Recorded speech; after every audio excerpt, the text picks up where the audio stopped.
Bonjour Germaine. Bonjour.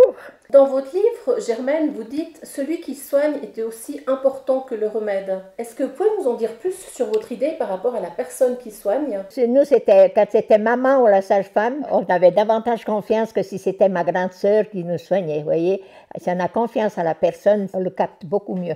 Germaine, lors de notre dernière rencontre, nous avons échangé sur une plante qui est juste fascinante, l'impératoire. Est-ce que vous pouvez nous en dire un peu plus parce que je trouve qu'aujourd'hui, peu de gens la connaissent ou la mettent encore en valeur. L'impératoire, c'est une plante qu'on appelait, nous, la gangrène. Malheureusement, il n'y en a pas en plaine. C'est seulement à la montagne. L'impératoire et la stragale pois chiche, ce sont des plantes qui se nourrissent avec les minéraux, comme les Delvex ou le génépi. Alors, il faut qu'il y ait beaucoup de cailloux dans la terre. Vous nous faites l'honneur aussi de participer à ce sommet du bien-être animal. Quel est pour vous un soin que vous avez fait dans le passé par rapport avec l'impératoire, par exemple, qui a pu aider des animaux dans la cicatrisation ou d'autres problèmes? Ben, nous, on avait toujours à la grange de la pommade qu'on faisait cuire avec le saindoux, puis on a ajouté de la térébenthine médicinale dedans.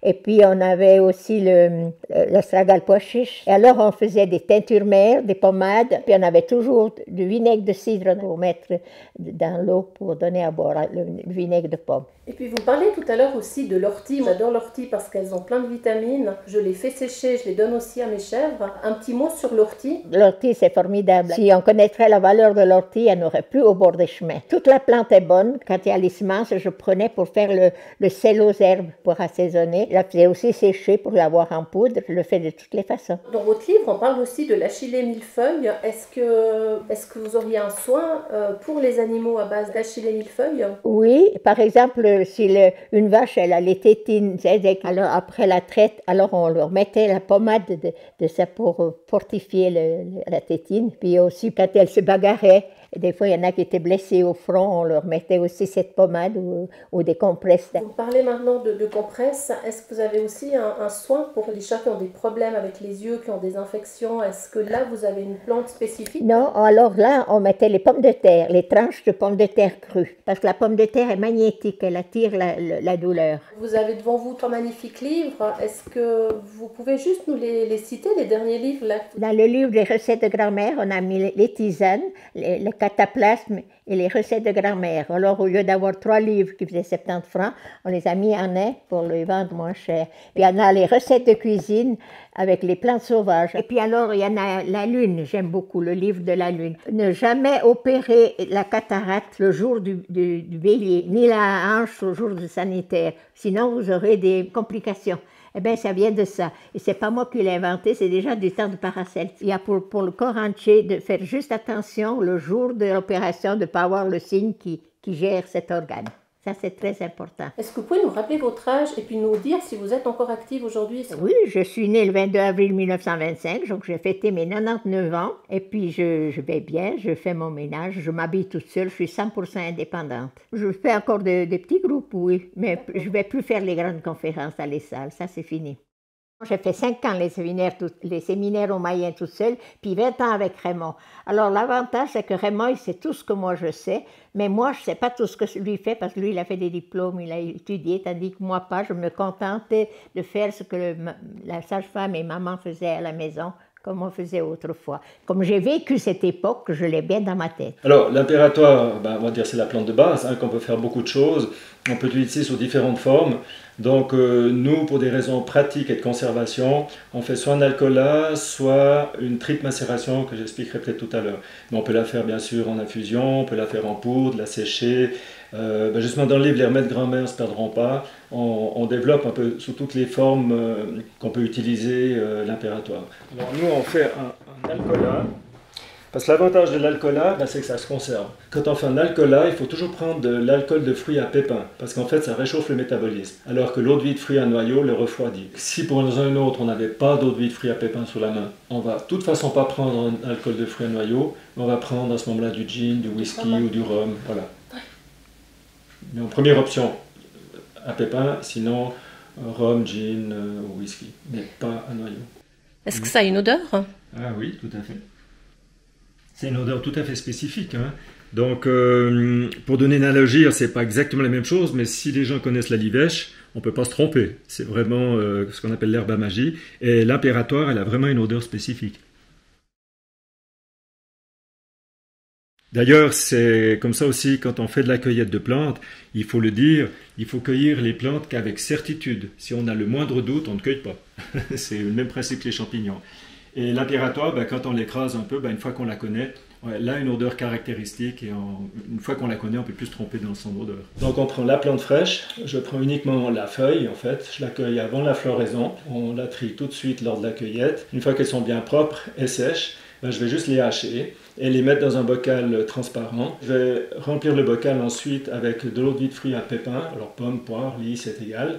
Et ensuite je vais laisser dynamiser le bocal sur le bord de la fenêtre, hein, donc autant au soleil qu'à la lune et les étoiles. On peut utiliser le produit après 3 semaines de soleil. Dans le cadre d'une telle dynamisation, qu'est-ce que la lune amène concrètement? Il faut comprendre que ben, la lune, les astres, les étoiles et nos planètes nous influencent par leur magnétisme et leur gravité. Mais pour la lune, on le voit bien avec les marées, le cycle de la femme et d'autres choses. Donc on voit bien qu'il y a quand même une influence. Une fois que le produit est prêt, eh bien on va simplement le filtrer. Donc là j'utilise une presse pour vraiment bien extraire les principes actifs de la plante et l'alcool pour ne pas perdre. Eh bien on va le garder dans une bouteille plutôt brune et à l'abri de la lumière. Puis ça on peut le stocker vraiment plusieurs années vu que c'est un alcool. Il y avait une autre manière de le faire aussi où on fait des tripes macérations à l'eau de source, à la glycérine végétale et l'alcool de fruits à pépins. Les anciens, avec la source d'embrun, ils avaient constaté une chose, c'est que s'ils faisaient le pain de seigle avec cette eau-là, et non une autre source, le pain de seigle ne moisissait jamais.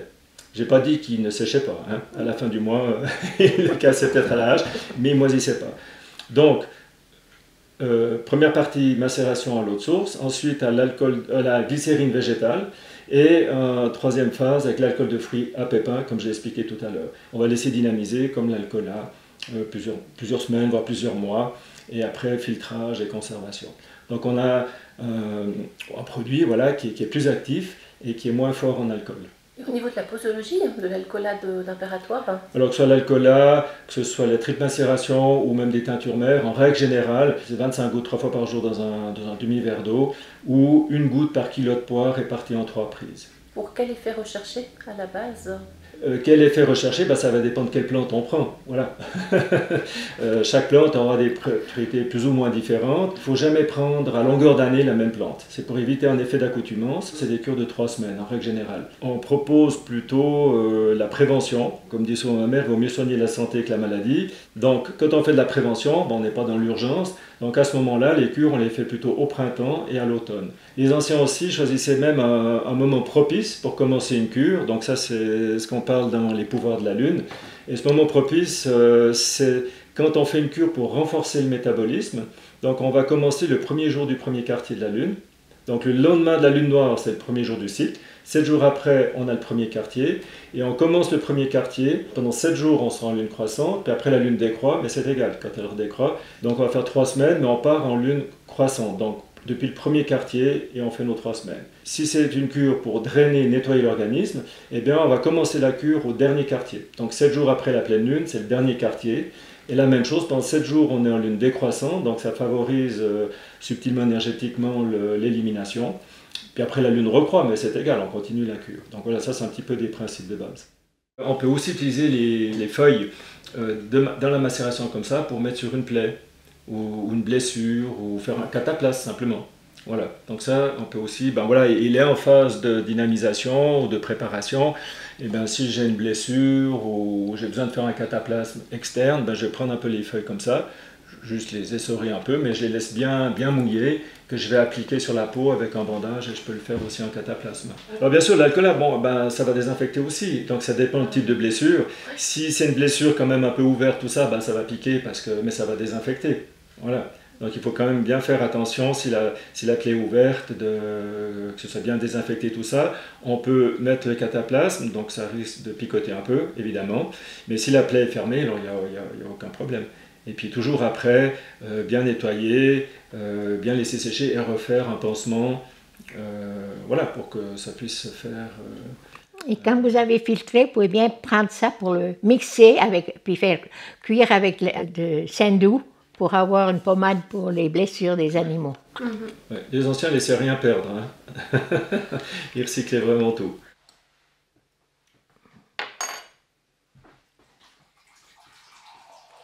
Comme c'est digestif, stomachique, ben, c'est toujours agréable, hein. Même si on n'est pas dans l'urgence. Hein. Qu'est-ce qu'elle en pense, Germaine? Eh ben, ça nous renforce les défenses immunitaires, ça nous stimule, c'est bon. Ça aide à digérer aussi. Ça aide à digérer. Aide à digérer, ça renforce les défenses immunitaires et comme ça on reste en meilleure santé. C'est excellent au niveau du goût, au niveau du nez aussi. Et puis, ce que je peux vous souhaiter, Germaine, c'est de trinquer. On va trinquer ensemble à vos 100 ans. Ah ben, on espère. Santé, Germaine. À votre santé.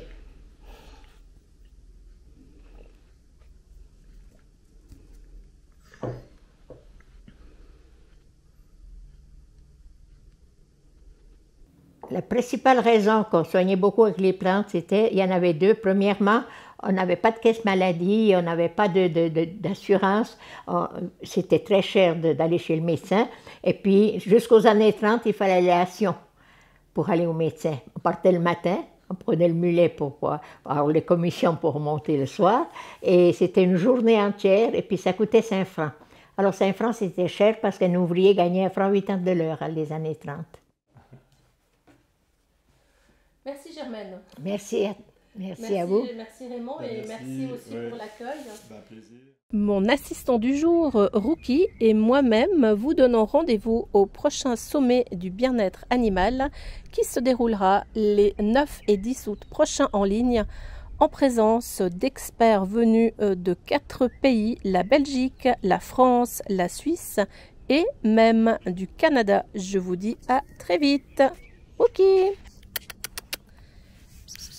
Rookie, tiens, voilà.